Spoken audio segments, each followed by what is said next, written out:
So guys, I moved my bench over here. I think I have a picture of it before. It was over here. I took out my carpet that was here.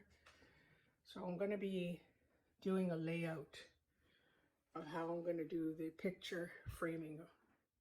Now I've got a two-step foyer. So it might be challenging how to do the bottom frame and the top frame. I might get a console table down the road and move that into my little nook over there. Right now, I got to figure out how I'm going to do the framing here, make it level with this one. So we got tall ceilings here. So I'm going to try to tape it out and see how it goes. So I'll show you the process that I'm going to do. So the middle is 4.5 feet. So what I did was we got the laser to go to 4.5, and I seen this on a construction guide. He put a 2x4, or I'm going to show you in a second. So I'm going to move out of the way. So I'm going to put a support bar in the middle. Now this is good because, so here is the half of the wall. So if you put a wood temporarily on here with a brad nailer, then you could build on top of it and below it evenly. And this is good because now you can see that your plates and your switches are going to be, if you had more, where are they located? So I'm going to be within the parameters of below. So all my framing is going to be around it. So now I'm going to add a middle bar that I'm going to use as reference and then build from there. So let me go get that and show you how that works.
So now what I'm going to do is I'm going to measure 8 inches from here. This is the middle part. So this is the top frame.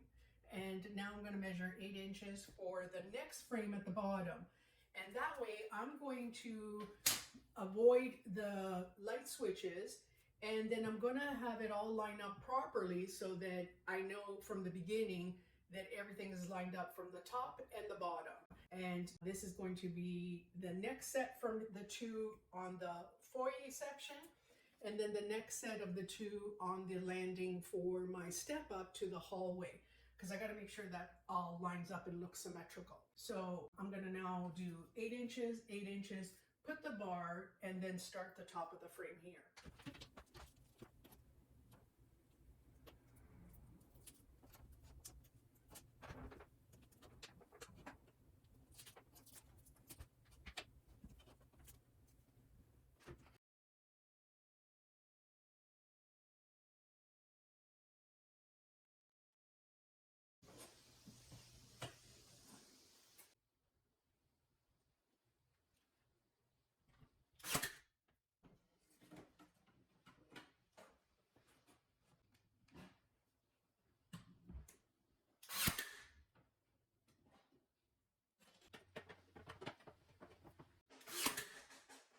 So I did 9 inches instead of 8 because then I realized this is about 1 inch.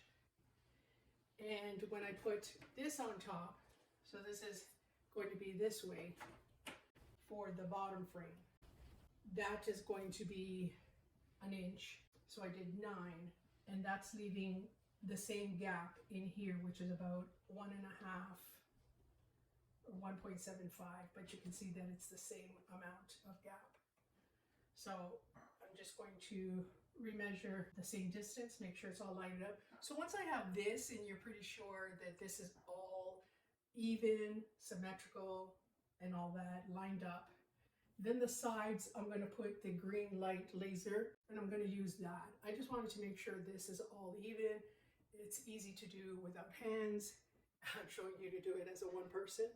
Then I'm going to put the laser. It's kind of hard with lasers, but once you get this leveled, then, you know, doing this with a laser is going to be much easy to line up.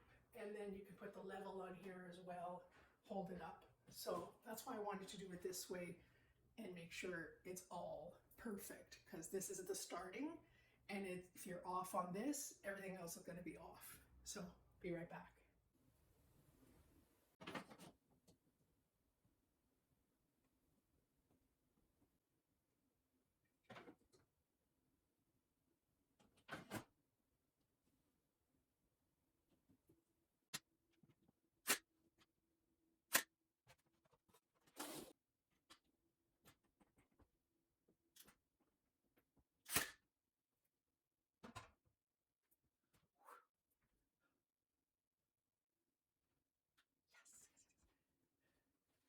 So guys, you can see that I finished all the left and the rights of the box at the top part here, and leaving the top closure of the box till later. I just want to work on the left and the right on the bottom. You guys should tape out your layout and make sure everything is good with your layout.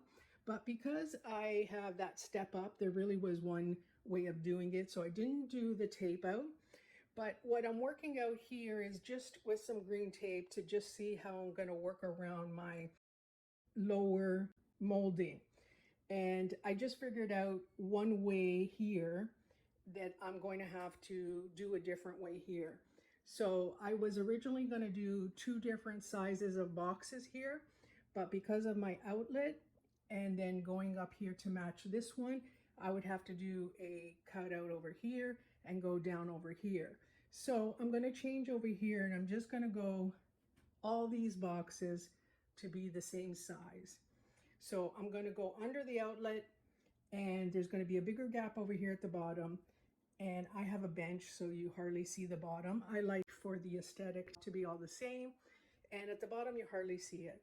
So there's going to be a bigger gap at the bottom, and then all the molding is going to be matching over here, and then this will be just a little bit higher, which is okay.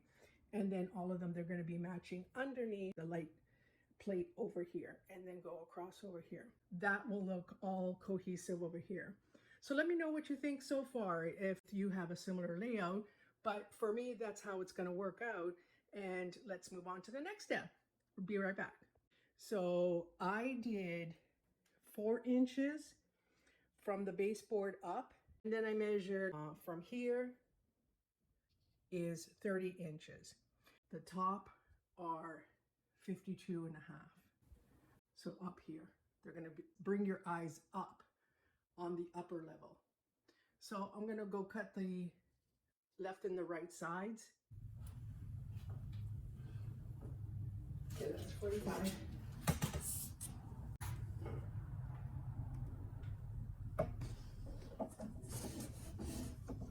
Okay, so I go like that.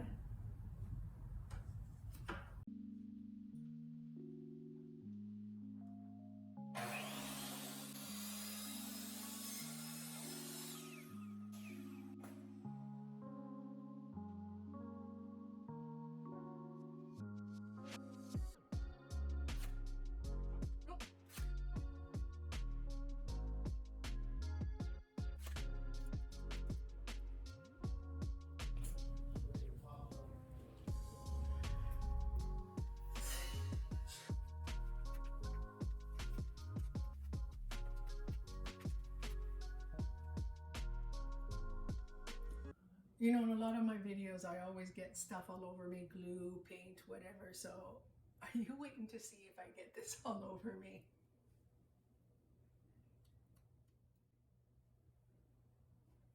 Just to line up the corner first. And don't push against the wall until you level out.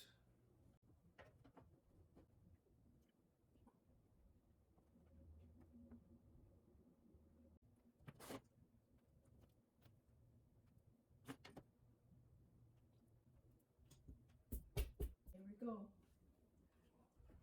Get your gun.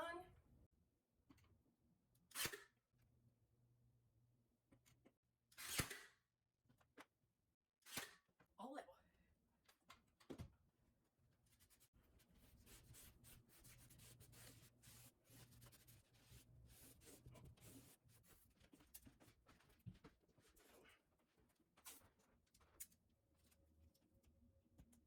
Exciting news, this is the next day, all the framing is done, and the glue adhered very well, and I've got the 3 brad nails that held it up, and I'm going to be patching it all up. Now, these are the PVC framing, okay, so I'm going to explain the difference between the PVC and the wood. In the beginning, for me, as I got going, there was maybe about 2 or 3 of the brad nail heads that were, sticking out. So you can get these nail setter on Amazon or hardware stores, anywhere, Home Depot, and basically you just lay it on the head of the nail, any nail, and you just pop it in with a hammer and get it embedded into the wood or the framing, whatever you got, and that way you can patch it up with whatever you're patching it up with. So I did that on 3 of them, wherever they were, especially it was down here, my first couple that I put on. After that, all the nails went in well. So now what I'm going to be doing, I'm going to be going around doing the silicone on the outside, get a nice smooth finish, and then I'm going to be patching up with the silicone, which I'm using Dab Alex plus acrylic latex caulk silicone, and I'm going to patch up all the holes from the brad nails as well. So in here, do a bead going down smooth and on the outside of the frame as well. Then I'll go in and I removed already all the screws, anything that you have, and then I'm going to be going in with, I'm going to probably do 1 bead with my finger, smooth it out. I've got the spatula, and do it with the LePage speed dry 50 minutes polyfilla spackle, and do the first hole, get it in there, and then I'll probably do, after it dries, a layer with my dust control CGC construction spackle and do a nice smooth finish and get it prepped up for painting. And then I'll explain the painting, because we're going to have to talk about painting on the PVC. So I'm going to give you a quick run on what it looks like right now before, and then we'll get back to you at the end and what it's going to look like the before and the after. So I'll be right back.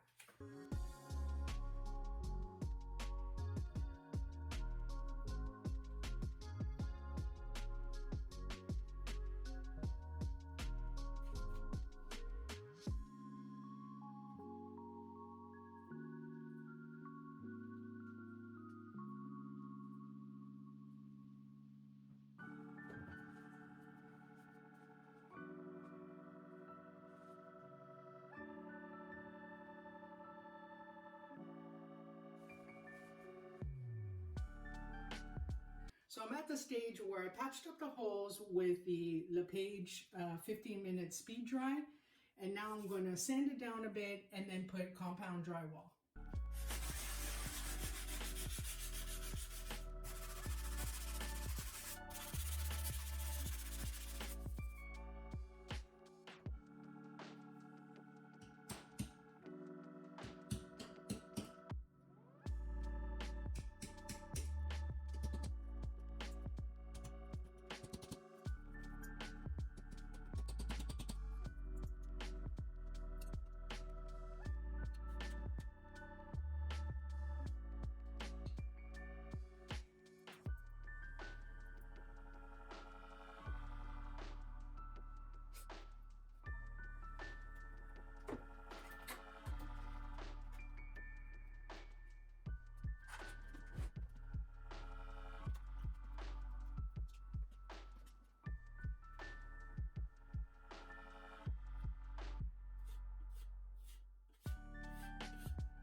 not professional, but you know how they say to wipe the silicone with a wet, damp cloth to smooth it out? I am using the Lysol wipes, but what I did was run it underwater to take out the chemical, and they're pretty strong, right? So I'm going to use this to smooth it out. There. So around my tubs, I've used paper towel, but you always find that they stick and break down on you.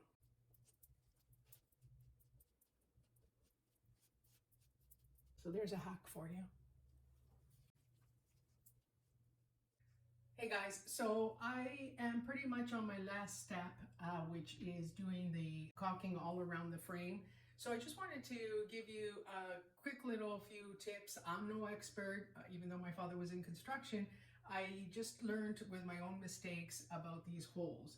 I used to put a lot of drywall compound, but I've learned over the years just do a few steps of just putting in the drywall compound, or now I've been using this, fill in the hole, let it dry. These metal spatulas are best because you can really scrape off excess off. You don't want a bunch of compound drywall on there and leave these bumps on there. Let it dry, sand it down, and then do another layer and let the inside dry. You really need that first layer to dry completely, or else it just doesn't dry, and then the next layer you put on, it just gives you a whole bunch of mess. So sand it down, get off all the bumps, do another layer. The next layer I use is the one that I showed you, dust control drywall, and then really scrape off the excess, really important, and that gives you that nice smooth finish.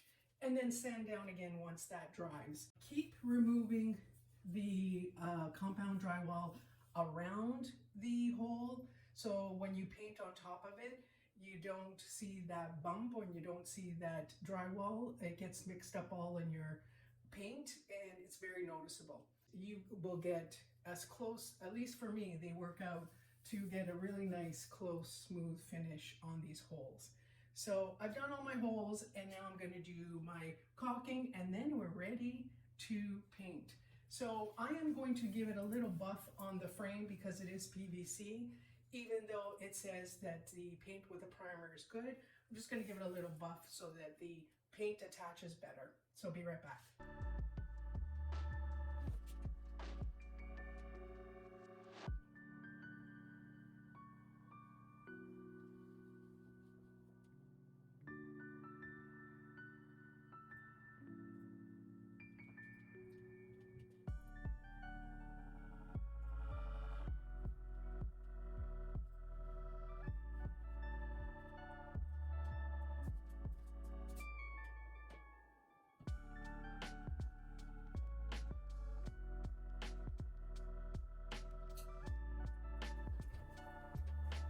Just an update, I'm going to throw some snippets. I was using the Vanette 700-watt spray gun.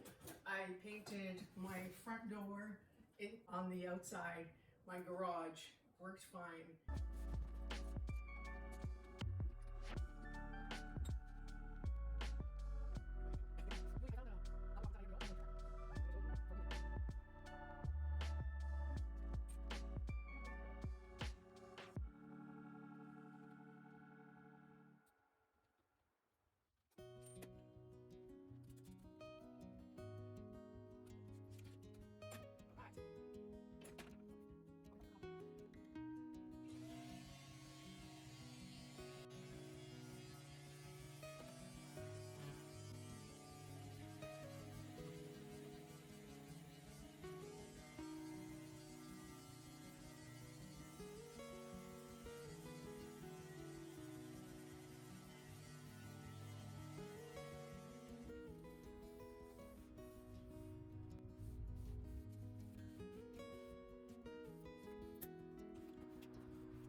was going to paint all this wall.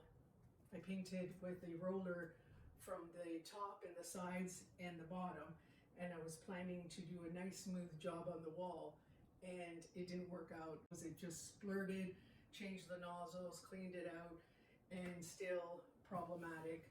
Had to roll it out, sand it down, and still a problem. So I don't know what happened to the gun. If you're like me that has health issues, or you just want to do a really nice professional job, I went out and I got at Home Depot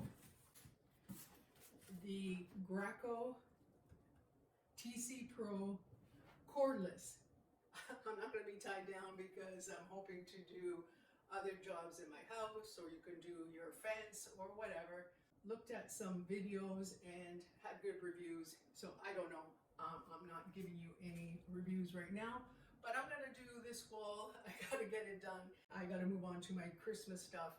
So this works on, by the way, my top is not dirty, it's clean, I washed it, but these are my paint clothes, so that's why you see paint and dirt on it, but they're clean. The guy at Home Depot said it didn't come with batteries, and I said I had my own DeWalt batteries anyway. We've got them. And lo and behold, it did come with 2 DeWalt batteries and a charger, and it has a really neat way to squeeze out the air, come out of the valve. So I'm going to do a little test myself, and I'll try to get it on camera, show you as much as I can. I'm kind of bad that way when I'm so focused on what I'm doing, but I'm going to do the best that I can to show you some stuff. But I will do some more videos and show you exactly more, but I really want to get testing and see it myself and give you some really good reviews. But I'm going to show you in action how it paints this wall. That's my main focus, and show you how it works. So this is the Graco TC Pro cordless, airless, handheld. So excited about this. It is a bit expensive. I don't know in the US how much it is. In Canada it was about $1,000 and something at Home Depot. I'll put a link below. But you know, you can do so many jobs. I'm sure it's gonna pay for itself. Let's see. I'll let you know. This is the gun, by the way. And I'll show you once I connect it. So excited. Okay, so they give you a funnel and they give you a strainer so you can strain all the bad stuff out of the paint to get a real good clean paint. Okay, so this can be done 2 ways. You can remove this and put it on the paint, or have it on and then screw the can with the paint on. So I'm just going to leave it on. So I filtered the paint. The valve is open where the air comes out.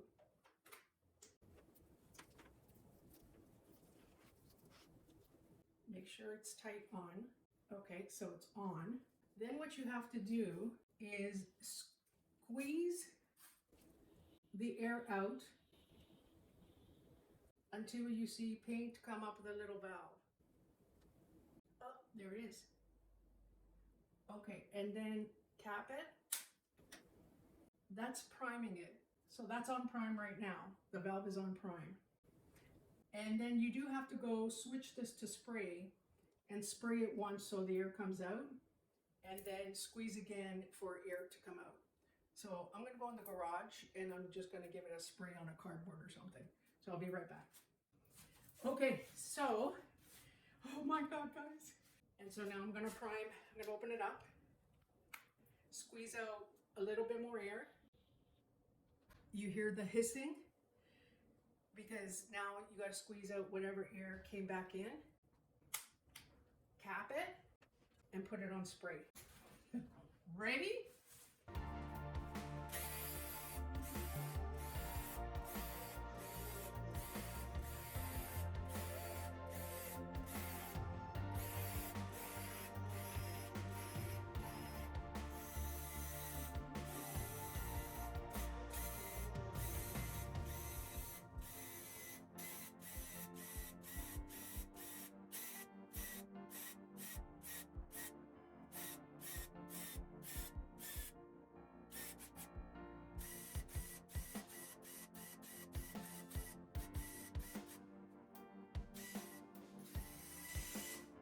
we're done.